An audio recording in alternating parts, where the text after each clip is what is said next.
Welcome.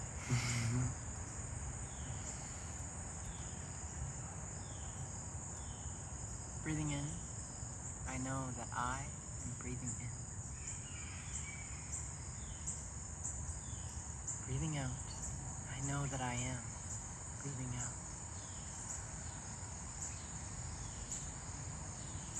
In, out.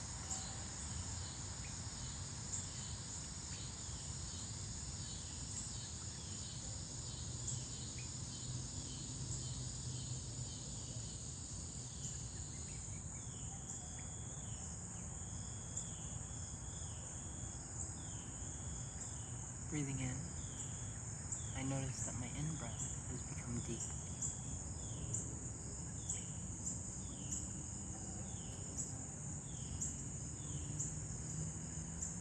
Breathing out, I notice that my out-breath has gone slow.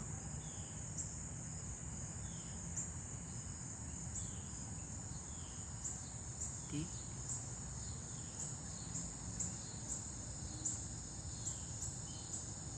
Slow.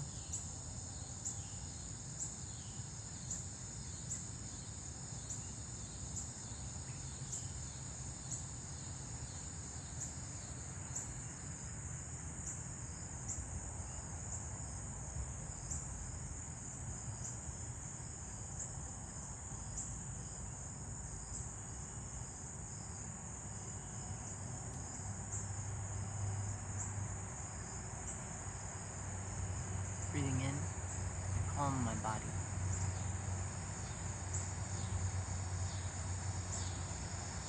Breathing out, I ease everything.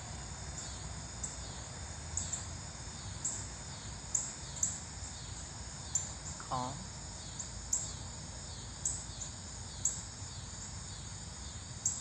Ease.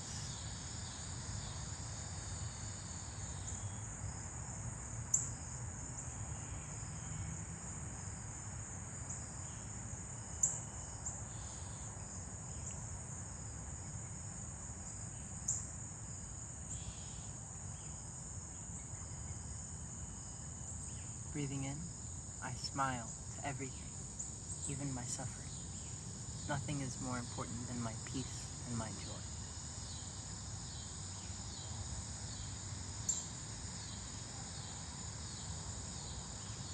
Breathing out, I release. This is a practice of freedom.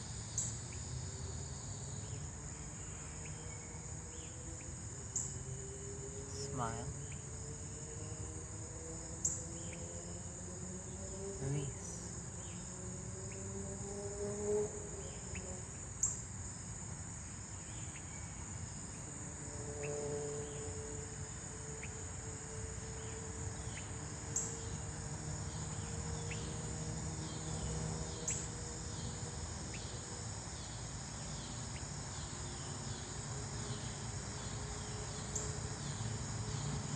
Breathing in, I see myself as a flower.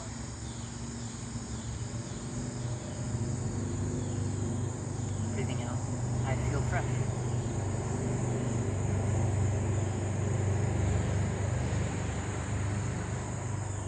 Flower. Fresh.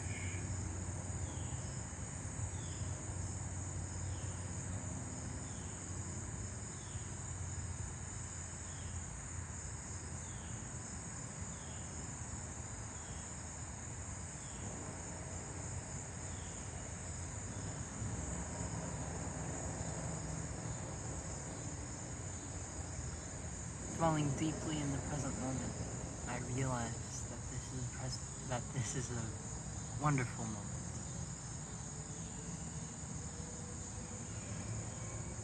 Present moment, wonderful moment. It is a wonderful moment because I am alive. I am here, breathing in and out.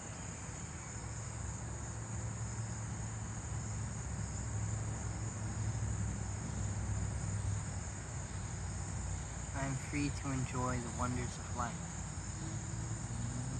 such as this rock.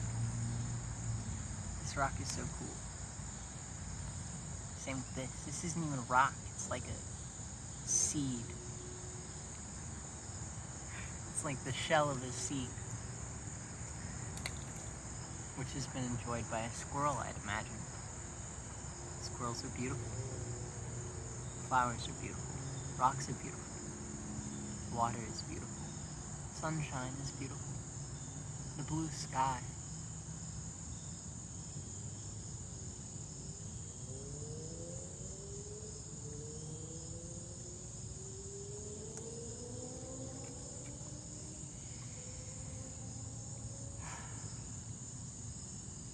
Holy, holy, holy is the Lord Almighty, who was and is to come.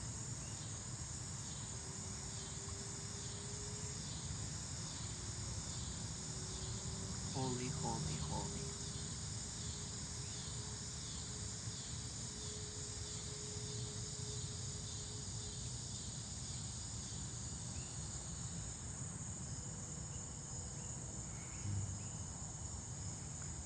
Holy, holy, holy is the Lord Almighty, is the Lord God Almighty, who was and is to come.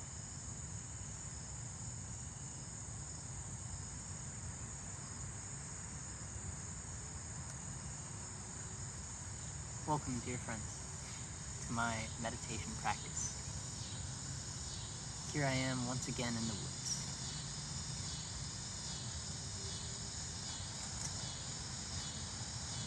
I have no teaching. Number one, because I'm not a teacher, because I'm not a master. I'm only a disciple.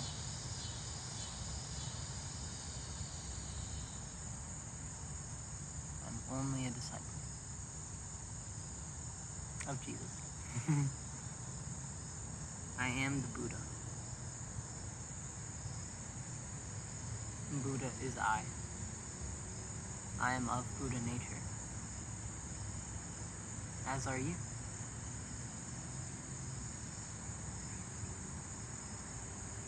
Buddha nature, I would say, is flowing forth from the Tao. And the Tao is the way eternal. I am the way, the light, and the truth. This way. The way to the way. Wu way.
What is the nature of reality?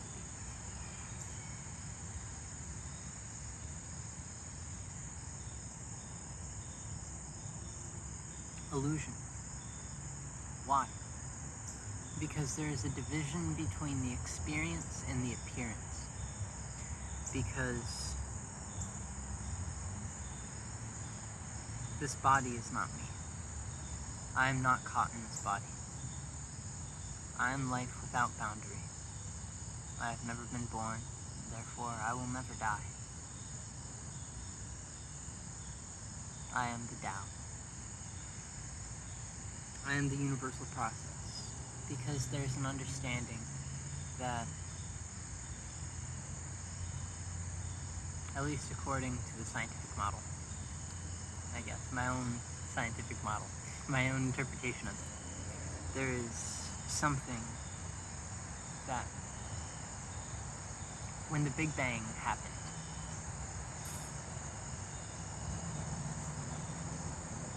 like if you drop water onto the ground, it will splash.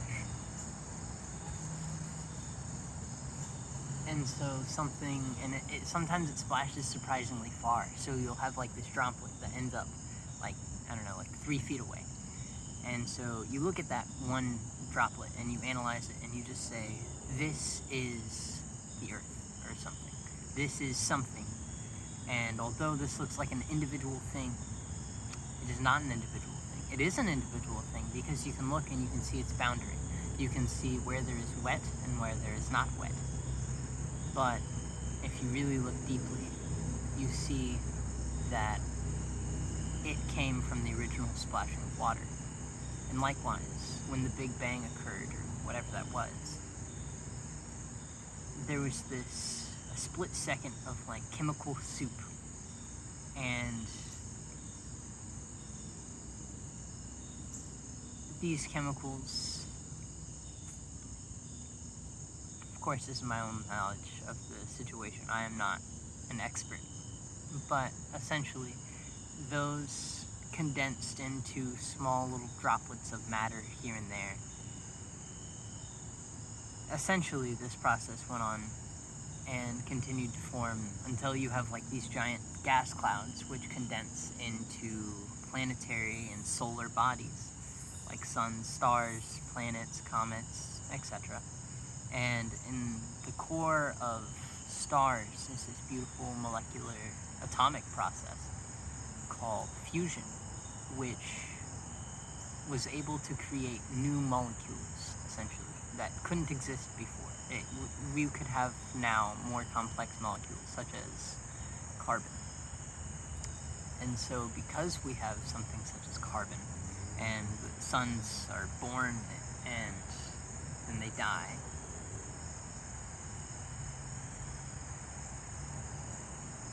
and when it's dead, when it dies, its matter is dispersed back into the universe, back into gas clouds, which can condense into suns and planets and etc. And so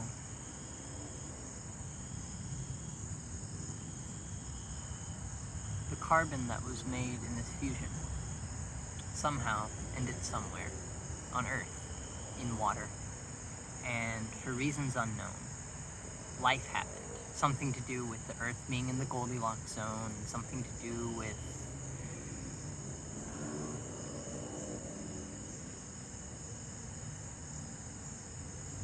I don't know. I'd imagine something to do with the reason that the Big Bang occurred in the first place, whatever drew forth the experience, because nothing has to happen. Nothing has to happen. In fact, nothing has to happen in order for anything to happen, because before anything, there is nothing. And without nothing, there is without nothing. And without nothing is the implication of something.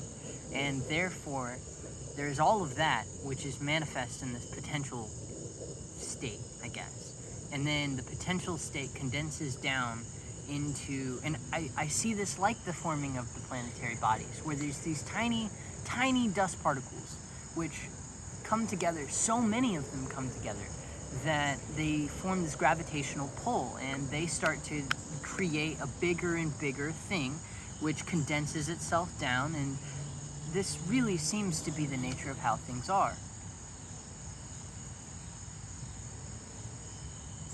And I can see this as the flowering of a plant, because a plant, it grows up and it turns into a flower, it expands out, it flowers. But a flower is an appearance, because you see flowers, and there's some flowers that will literally, in the morning, they don't exist. Well, in the very early dawn before the sun rises, they don't exist. The sun rises and they flower, and by midday they're gone. And so, and the same with, you have dust clouds, and then you have a sun. And then you have dust cloud, more complex dust cloud. And so there's this process of, there's the present moment. And around the present moment, because the present moment is this. But then the present moment is this like constant ticking clock. It's constantly going from future to past or past to future, depending on how you want to look at it. So there's this occurrence, and it is the present moment. And before, there was this state of chaos, and afterwards there's this state of order.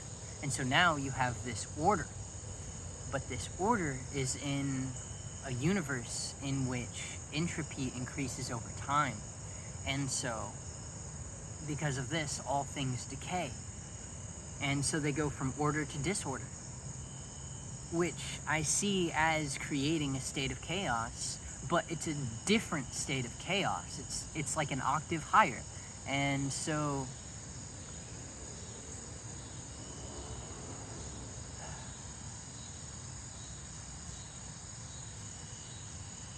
all things, the nature of reality is illusion because there's a difference between experience and appearance. And the experience is internal, from the center, from the core of who I am, from the heart. From the pure experience of I look out into the world via my sense organs. And I see something. But that something is a body. It could be any body, a planetary body, a human body, a flower body. It could be any body. But what I am seeing is its appearance. Just as right now what you are seeing is my appearance, it's my body. And although I can see how this is me, and it is me,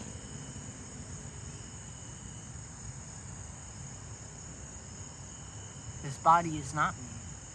I am not caught in this body. I am life without boundaries. I've never been born, and I will never die. And so when the body was born, a bunch of stuff was set into motion to unfold, just like a flower. When you plant a seed, it grows into a flower, it grows into a crop, it grows into a tree. And so all of that is within that tiny seed. But it's not really within it. And also it doesn't really exist, because after the tree forms and does its, because its reason for occurring was for producing fruit, let's say, or producing seeds. And so after it's ran its course and done its job and done what it was originally intended to do, once that unfolds, it dies. And it continues in this new form. But the form itself dies and can be burned and sent back into the universe. And so when it's burned, it can become ash, and ash can be turned into soil, or just in general, you can chop up wood and grow wood in it. And then there's that moment. That moment is infinite possibilities, because there's infinite ways that it could manifest. As many ways as it can happen, there's a possibility of it happening. But once it happens, it's over. And when it's over, it persists. What persists dies. And death is a return to home, but it's not a return in this sense. It's a return in what this is recreated in a way. And like I said, I don't understand. I'm not a master. I'm only a disciple.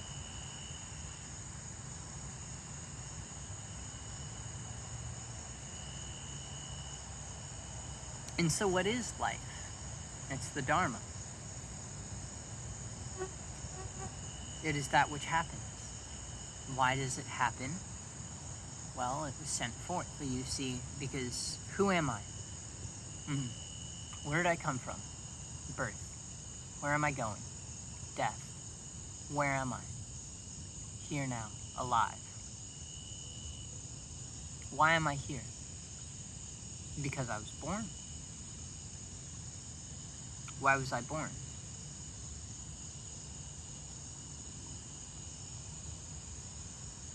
because a soul needed a body, because my Father in heaven sent me so that I can serve God, because my parents had sex.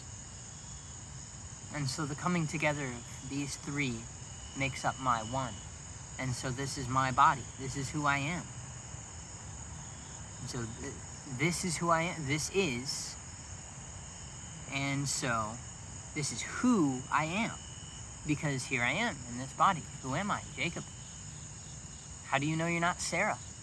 Well, because Sarah's my mom. I don't know why her name popped in my head, but how do I know I'm not Johnny? How do I know I'm not Michaela? How do I know I'm not...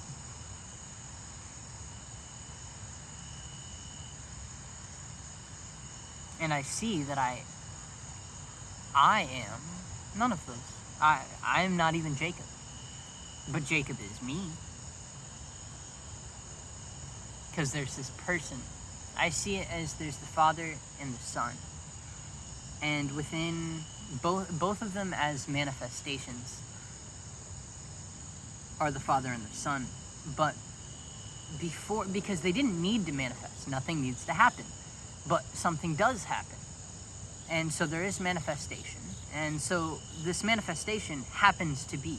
Because it doesn't need to be there. It needs to be there because of what happened before. Because what happened before is you planted a seed.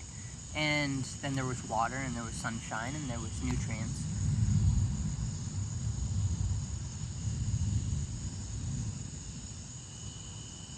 And so the flower grew. But Jacob is the one who calls it a flower. The flower's experience is not as it appears, as a flower. It's not busy being a flower.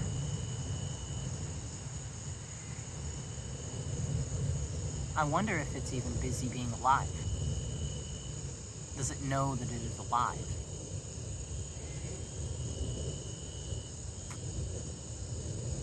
But regardless.